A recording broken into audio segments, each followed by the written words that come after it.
China can't win this trade war by simply putting tariffs on American goods. At the end of the day, a 100% tariff on Chinese exports to the US is far more impactful than a 100% tariff on US exports to China. It also can't win by selling its $850 billion in US treasuries. While that sounds like a lot, it only accounts for about 3% of the total outstanding treasuries. A move like that would likely be absorbed by markets relatively quickly. Nor can it win by announcing that it'll stop honoring intellectual property laws, because let's be honest, it never truly honored them in the first place. But China does have one major card it can play in this trade war, and it's a big one: restricting the export of rare earth minerals. Let me put this into perspective. The US Geological Survey maintains an official government list of 57 materials that are considered critical to national security. Of those 57 materials, the United States has reliable domestic access to only 17. China, on the other hand, has access to all 57, and in many cases, it holds a near monopoly on their mining or processing. That we've allowed the situation to get this far is frankly alarming, and it's no surprise that, presumably realizing this leverage, China moved last week to restrict exports of 7 of these critical materials to the US. Now, the good news is, this is a restriction, not a full-blown ban,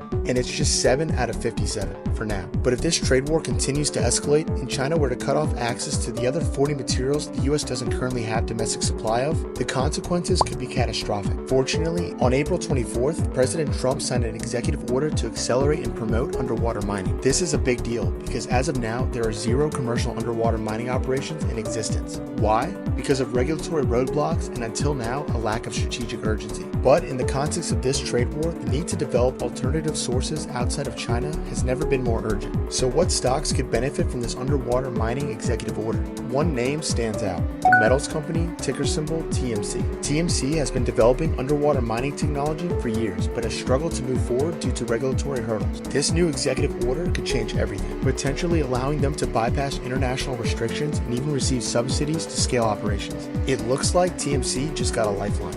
And the recent uptick in insider buying activity, as seen on Quiver Quant, only strengthens the case that TMC, a stock that struggled since going public in 2021, may have finally turned a corner. To be fully transparent, even with the executive order, it's still going to take time before TMC can commercialize at the scale necessary to reduce China's grip on the rare earth supply. But let's be honest, this is too big to ignore. And as of now, there are no viable alternatives on the table that have been seriously proposed to fill the gap. In the meantime, keep an eye on Quiver Quant to track whether politicians are buying shares of TMC or whether the company is receiving new government contracts or ramping up lobbying efforts, all of which could be promising signs. Thanks for watching.